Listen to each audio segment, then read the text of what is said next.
நிறைய பேர் சொல்கிறாங்க தாத்தா எம்ஜிஆர் சுட்டுட்டாங்க, அந்த காரணம் இந்த காரணம் எல்லாம் பொய். ஆனால் சாகிற வரைக்கும் ரெண்டு பேருமே உண்மையை சொல்லுது. எதுக்காக சுட்டாங்கன்றத சொல்லவே இல்லை. தாத்தாவும் சொல்ல, அவரும் சொல்ல. ஜட்ஜு கேட்டாதான், மிஸ்டர் ராதா, நீங்கள் எம்ஜிஆரையும் சுட்டிங்க, உங்களையும் சுட்டுக்கிட்டீங்க. ஆக்சுவலி அது அஃபென்ஸு. ஏன்னா துப்பாக்கிக்கு லைசன்ஸ் இல்லை, இட்ஸ் அஃபென்ஸ் ஆக்சுவலி அப்படின்னும் இன்னும் தாத்தா ஜட்ஜில் அத்தனை பேர் படி அவ்வளோ வக்கீலுங்க ஜட்ஜியெல்லாம் இருக்காங்க.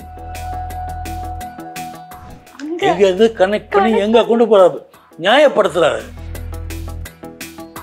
தாத்தா ஜெயிலெலாம் போயிட்டு வந்துட்டு முடியல, ஆஸ்மா கம்ப்ளைண்ட் வருது. ஸ்விக்கி சிவன் கிட்ட போகிறாரு, மைக்கிட்ட, ஏய் திருப்பி திருப்பி கேட்பேன் முக்கியமான சீன்ஸ் எல்லாம். இப்படி 3 மாதம் தூக்க பைத்தியம் பிடிச்ச மாதிரி ஒரு வெறி பிடிச்ச வேங்கை மாதிரி ஆகிட்டோமா. ஏன்னா பிடிச்சது புலிவாலை பிடிச்சிட்டோம்.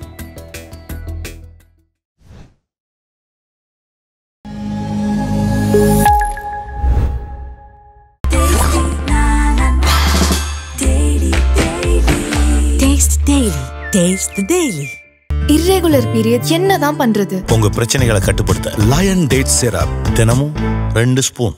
நாலஸ்மியர்களுக்கு வணக்கம். இன்னைக்கு நம்ம பார்க்க போகிற ஒருத்தர் வந்து அவர் மட்டும் ஃபேமஸ் இல்லை, அவங்க குடும்பமே ஒரு கலை இதுக்கு வந்து அர்ப்பணிச்சுட்டாங்க தான் நம்ம சொல்லணும். ஸோ யாரை பற்றி நான் பேச போகிறேன்னா எம்ஆர் ராதா சார். அவரோட குடும்பத்திலேருந்து ஒருத்தரை பற்றி தான் நம்ம இன்னைக்கு பார்க்க போகிறோம். அவர் குடும்பத்தில் நிறையா பேர் நிறையா வேடத்தை நடிச்சிருந்தாலும் அவங்க பையன் எம்ஆர் வாசுவாக இருக்கட்டும், எம்ஆர் ராதா ரவியாக இருக்கட்டும், அதில் வந்து எல்லாருமே அவர் பேரை காப்பாற்றி நிறையா பேர் கலை இண்டஸ்ட்ரியில் வந்து பெரிய இடத்த அடைஞ்சவங்க தான். ஸோ அதிலிருந்து ஒருத்தவங்க வந்தவங்க தான் நம்ம இன்றைக்கி மீட் பண்ண போகிறோம். திரு எம்ஆர் வாசு அவர்களின் பையனும் எம்ஆர் ராதா அவர்களின் பேரனுமான வாசு விக்ரம், அவரை தான் நம்ம இன்றைக்கி மீட் பண்ண போகிறோம். வணக்கம் சார். வணக்கம்மா. எப்படி சார் இருக்கீங்க? முதல்ல நல்லா இருக்குமா. உங்கள் தாத்தாவுக்கும் எம்ஜிஆருக்கும் உள்ள அந்த தொடர்பு சார், அந்த ரிலேஷன் எப்படி? நீங்கள் அப்பா அதை சொன்னாரா? இல்லை, எப்படின்னா நிறைய பேர் சொல்கிறாங்க தாத்தா எம்ஜிஆர் சுட்டுட்டாங்க, அந்த காரணம் இந்த காரணம் எல்லாம் பொய். எல்லாமே கூட இருந்து பார்த்த மாதிரியே சொல்லுவாங்க. ஆளாளுக்கு அதை சொல்லுவாங்க. இது வந்து முடிவில்லாத இந்த தினத்தந்தியில் வருமே சிந்துபாது கதை, அந்த மாதிரி ஆளாளுக்காக சொல்லுவாங்க. உண்மை என்னன்றது தாத்தாக்கும் எம்ஜிஆருக்கு மட்டுமே தெரியும். முதல்ல ஆரம்பத்தில் அவங்க நல்ல நண்பர்கள்மா. ஃபஸ்ட்டு எங்கள் தேனாம்பேட்டை வீட்டுக்கு வந்து கேரம் போர்டு ஆடுவாராம் எம்ஜிஆர் ஐயா தாத்தாவோட. அவருக்கும் ரொம்ப கேரம்லாம் பிடிக்கும், தாத்தாக்கும் பிடிக்கும். எங்கள் அப்பா நல்ல top player, state player, Trichy district player, carrom excellent player. So அதனால் இந்த கேரம் போர்டு ஆடுவாங்க, ஃப்ரீ டைம்லாம் ஆடுவாங்க. தாத்தாக்கு உடம்பு சரியில்லைன்னா உடனே பெரிய டாக்டர் ஃபோன் பண்ணி எல்லாம் மருந்தை கொண்டாந்து வைப்பார் தாத்தாக்கு. அந்த மாதிரி எம்ஜிஆர் ஐயா தாத்தா பிரியம் பண்ணுவார். கூட இருந்த கும்பலை ட்விஸ்ட் பண்ணி இதோ ஆயிடுச்சு. ஆனால் சாகிற வரைக்கும் ரெண்டு பேருமே உண்மையை சொல்லவே இல்லை. எதுக்காக சுட்டாங்கன்றத சொல்லவே இல்லை. தாத்தாவும் சொல்ல, அவரும் சொல்ல. அப்போ அவங்க நட்பு எவ்வளோ துரிதமான நட்பு பாருங்க. கணவன் மனைவியை தாண்டி ஒரு நட்பு. அது வெளியே சொல்லலை யார்கிட்டையுமே. என்னதான் செஞ்சாலும் வெளியே யார்கிட்டையுமே சொல்லலை. அது அப்படியே மறைச்சிட்டாங்க, அவங்களே போயிடுச்சு. அது உண்மை. ஏன்னா இதில் ஒரு கேள்வி சார், இப்போ ரீசெண்டாக ட்ரெண்ட் ஆகிட்டு இருந்தது வந்து எம்ஆர் ராதா சார் வந்து கோர்ட்டில் சொன்னாரா ஜட்ஜ் முன்னாடி லைசன்ஸ் இருக்கா இந்த துப்பாக்கி அப்படின்னு கேட்டபோது ஒரு ஆமாம் அது என்னன்னா ஜட்ஜு கேட்டாதான், மிஸ்டர் ராதா, நீங்கள் எம்ஜிஆரையும் சுட்டிங்க, உங்களையும் சுட்டுக்கிட்டீங்க. ஆக்சுவலி அது அஃபென்ஸு. ஏன்னா துப்பாக்கிக்கு லைசன்ஸ் இல்லை, இட்ஸ் அஃபென்ஸ் ஆக்சுவலி அப்படின்னும் இன்னும் தாத்தா ஜட்ஜில் அத்தனை பேர் படி அவ்வளோ வக்கீலுங்க ஜட்ஜியெல்லாம் இருக்காங்க. ஓப்பன் அடிக்கிறான். ஜட்ஜையா, ராமச்சந்திரனையும் சுட்டேன், நானும் சுட்டுக்கிட்டேன், ரெண்டு பேருமே சாவலை. இந்த துப்பாக்கிக்கு எது இருக்குது லைசன்ஸு, அதோட நிறுத்தினா பரவாயில்ல. எங்கேருந்து அவர் ஐக்யூன்னு சொன்ன பார்த்தீங்களா, எங்கே போய் அடிக்கிறது பாருங்க ஐக்யூ. சொல்லாது, இந்த மாதிரி துப்பாக்கி நம்ம நாட்டில் தயாரித்தா நம்ம எப்படி சைனாவையும் பாகிஸ்தானையும் போரில் போய் சந்திக்கிறது? எங்கேருந்து கனெக்ட் பண்ணி எங்கே கொண்டு போகிறாரு, நியாயப்படுத்துகிறாரு. தன்னுடைய விஷயத்தை. அதெல்லாம் வந்து எக்ஸ்ட்ராடினரி ஐக்யூ தான் அவங்க. அவருக்கு நடிகவேல்னாலே is a top in IQ, on spot delivery. அவருக்கு வசனம் யாரும் எழுதியே கொடுக்க முடியாது. அந்த நேரத்தை வரதான் வந்து பேசிட்டே இருப்பார், அவ்வளோதான். எல்லாத்துலயுமே வித்தியாசமா யோசிக்கிறவரா இருந்தாரு. ஆமாம். ஸோ இதுல இந்த மாதிரி விஷயம் கூட இவர் இவ்வளவு வித்தியாசமா இருந்திருக்காரு அப்படின்னு உங்களை ஆச்சரியப்படுத்தின ஒரு விஷயம் ஏதாச்சும்? டிவிஎஸ் வண்டி வந்து ஒரு இடத்துல மாட்டிக்கிச்சு, சேரில் மாட்டிக்கிச்சு. ஃபுல் லோடில் போகுது வண்டி, நிறைய மூட்டை மண்ணும் ஏற்றிட்டு போகிறாங்க. இது அந்த வழியாக போயிருக்காரு. நிறுத்துறா வண்டி ஏற்றுக்காரு. இவர் கொஞ்சம் அந்த துருன்னு இருப்பார் சில விஷயம்லாம். ஃபீல்டு ஒர்க்கர், இறங்கி ஒர்க் பண்ணாரு. இறங்கி ஒரு சிகரெட்டை பற்ற செடி வண்டியை சுற்றி இது பார்த்தா அந்த கிராமத்திற்குன்னு அவர் கூப்பிட்ட உடனே ஒன்றாம் ஓடேன்றான். பணம் கொடுத்துட்டு இந்த மூட்டையெல்லாம் இறக்குங்கடா கீழே. கடை இறக்கிட்டான். சொன்னால் போகாத மாறா சொல்கிறாங்க. அப்படியே காலி வண்டி. டிரைவர் சொன்னான், இப்போ எடுத்து கட்டையை போடுறா, வீலு கீழே கட்டையை சகதி இருக்குல்ல, கட்டை மாதிரி வச்சு போட்டு இப்போ ஏற்றுறான். சரக்குன்னு வண்டி ஏறிடுச்சான். இப்போ லோட் பண்ண வண்டியான்னு. ஏன்னா மெயின் காரணம் ஆல்ரெடி அந்த வண்டி சகதியில் மாட்டிக்கிச்சு, ப்ளஸ் வெயிட்டு அது இறக்கிட்டாவே லூஸ் ஆகிடுச்சு, ப்ளஸ் சக்கா கொடுத்துட்டாங்க.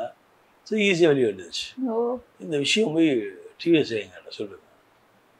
உடனே அவர் என்ன பண்ணுறது, தாத்தா ஒரு கார் ப்ரெசன்ட் பண்ணிட்டாங்க. தாத்தாக்கு ஃப்ரீயாக ஒரு காரை கொடுத்தாங்க. எனக்கு எதுக்கே அது, எனக்கு நிறைய வண்டி ஏகப்பட்டது இல்லை.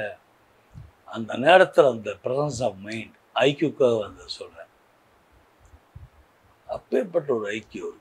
அதே மாதிரி எந்த ஊர் போனாலும் சரி எந்த தண்ணியும் குடிக்க மாட்டார், ஸ்பென்சர் சோடா தான் குடிப்பார். அது காரணம் என்ன சொல்லுவார்னா, அந்த காலத்தில் நம்ம இப்போ பைப்பில் மாற்றிட்டாங்க, வேறு மாதிரி ஸ்டைலில் வந்துட்டாங்க. அந்த காலத்தில் வெறும் இரும்பு பைப்பு தான்.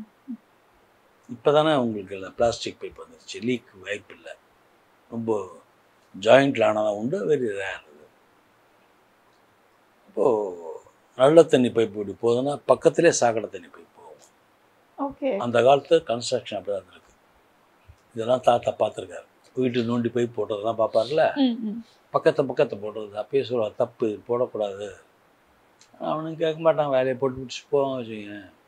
அது காரணம் சொல்லணும்னா, வருஷங்கள் போக போக இப்போ குடிக்க தண்ணி பைப்பில் ஒரு லீக் இங்கே ஆகுதுன்னு வச்சுக்கோங்களேன், ஒரு 2 கிலோமீட்டர் கழித்து சாக்கடை பைப்பில் லீக் ஆகும், ரஸ்ட் ஆகும்ல வருஷங்கள் போக போக.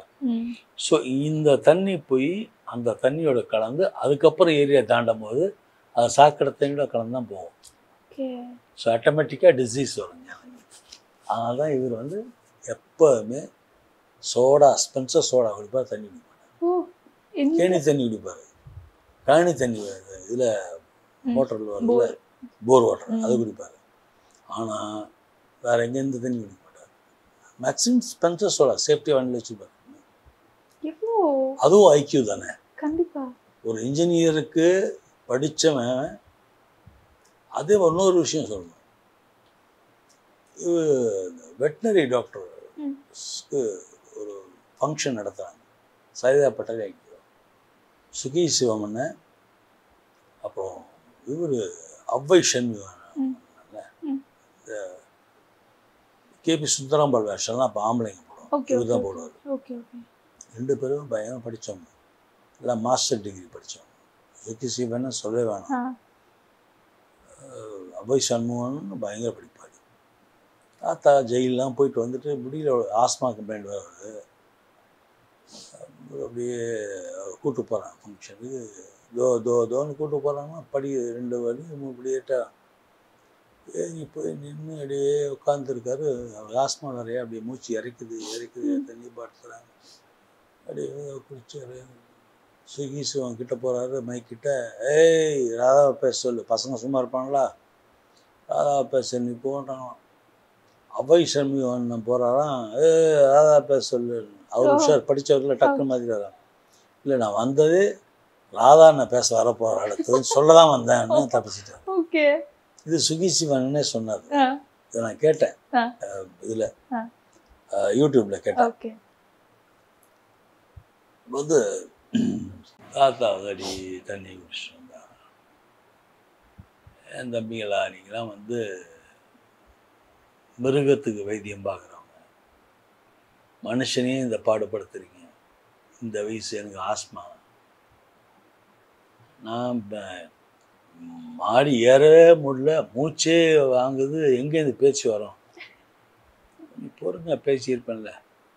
அதுவும் அவனுங்களாம் படித்தவனுங்க, படித்தவங்க பேச்சை கேட்க மாட்டுற, படிக்காத இந்த கூத்தாடி பேச்சை கேட்குறன்றியா, நீலாம் நல்லா வருவியா, வாழ்க்கை உருட்டுவியா அப்படி ஆடியன்ஸ் ஜனங்க ஸ்டூடெண்ட்ஸை பார்த்து சொல்கிறாராம் ஓ, ஓப்பனாக, அந்த வயசுலேயும் கூட.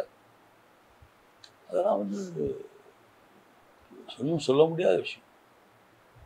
இப்பெல்லாம் சொல்ல ஒரு தைரியமே இல்லை யாருக்கும். சொல்லிட்டு ஒன்று சொல்கிறாரு பாருங்க. ஆனால் ஒன்று, ஆனாவண்ணா கண்டுபிடிச்ச படிப்பு தான் நீங்கள் படிக்கிறீங்க. ஆனால் ஆனாவண்ணா கண்டுபிடிச்சவன் படிக்க தெரியாதவன். உண்மை இல்லையா? ஆமா. படிக்க தெரியாதவன் கண்டுபிடிச்ச ஆனாவண்ணா படித்து தான் நீங்கள் டாக்டராக இன்ஜினியர் ஆகிறீங்க. அப்போ யார் பெரிய ஆள்? படித்தவனோட படிக்காதவன் தான்டா பெரிய ஆள். அதையும் சொல்கிறார். அவர் எங்கே ஆரம்பித்து எங்கே முடிக்கிறார் பாருங்க. யாராலையும் ப்ரெடிக்ட் பண்ணவே முடியும். S, unpredictable man. அவர் அறிவும் அப்படி ஐக்கியம் படிக்கல தான் தவிர, அதனாலவும் என்னவோ அவர் அறிவு அபரீத அறிவாயிடுச்சு. அவர் அந்த நேரத்துல எம்ஜிஆரை சுட்டு வெளியே வந்திருந்தாலும், ஜெயிலேருந்து வெளியே, அவரோட உண்டான அந்த கிரேஸ் மக்கள் இடத்துல இருந்து குறைவே இல்லைல்ல சார்? வெளியே வந்தும் படம் நடித்தாருமா, நாடகம் நடித்தார், கூட்டம் வந்துச்சு. அதே பியு சின்னப்பா, பாகவதர் என்எஸ்கே இவங்க ஜெயிலுக்கு போனாங்க, லட்சுமிகாந்தன் கொலை விட. வெளியே வந்தோன்னே மாசே போயிடுச்சு அவங்களுக்கு. அவங்க படம் ஓடலை, அவங்க நாடகத்துக்கு கூட்டம் வரல. ஆனால் அதுலேயும் பிரேக் பண்ணதே மாறாங்க.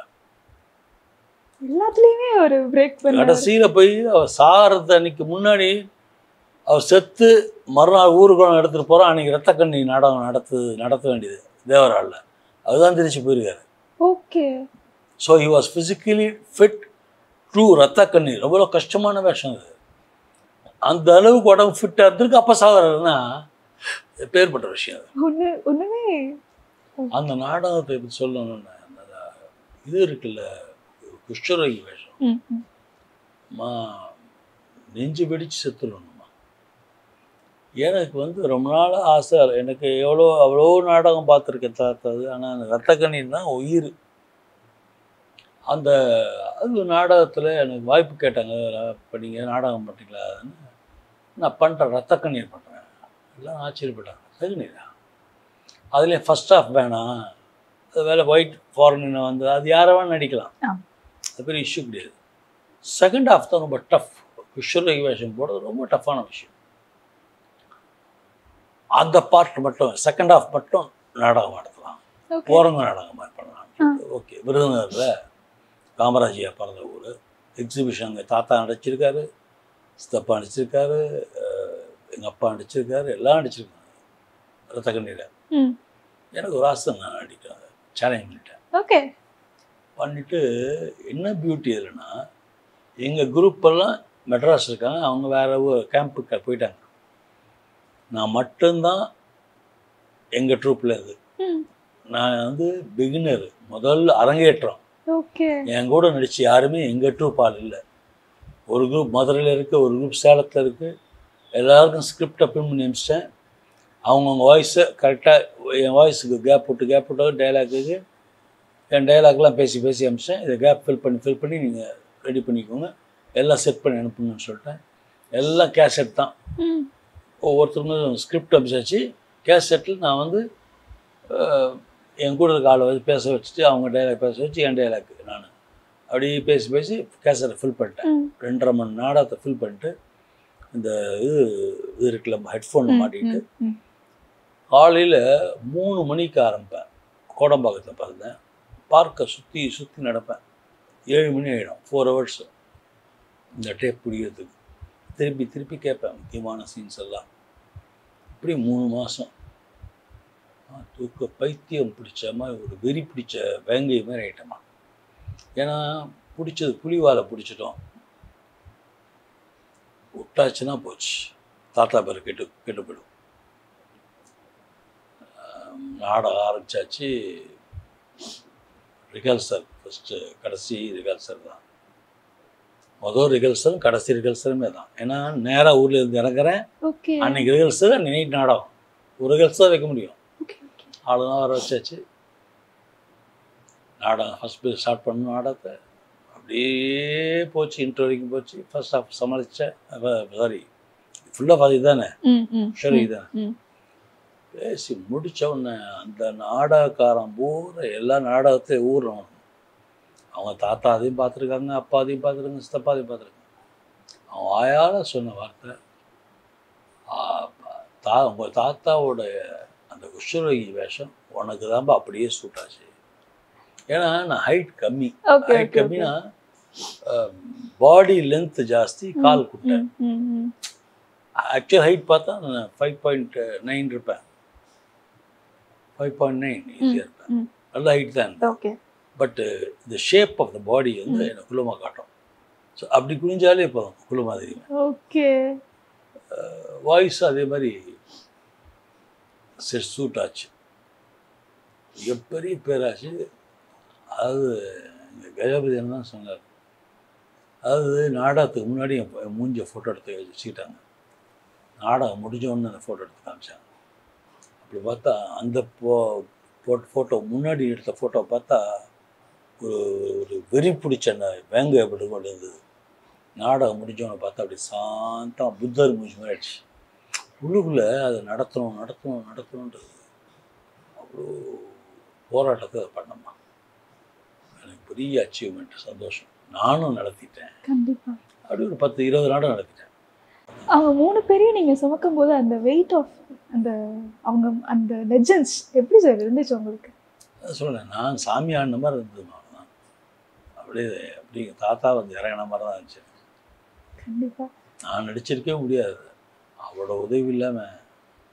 அப்படியே என் கண் முன்னாடி அவர் அப்படியே வருது, அவர் ஒவ்வொரு சீனும் வருது. அப்படியே நான் அத்துப்படி எங்கே போட்டாலும் நாடகத்தை பார்த்துருவேன். தாத்தா அப்பா சித்தப்பா யார் போட்டாலும் அந்த ஒவ்வொரு சீனும் பார்த்துக்கிட்டே இருப்பேன். என் உள் வாங்கிட்டேன் ஆல்ரெடி. எனக்கு தெரியல அந்த பவர். ஜஸ்ட் ரிஹர்சல் மட்டும் தான் பண்ணியிருக்கீங்க நீங்கள்? ஜஸ்ட் ரிஹர்சல் மட்டும் தான் பண்ணியிருக்கீங்க அந்த நாடகத்துக்கு முன்னாடி?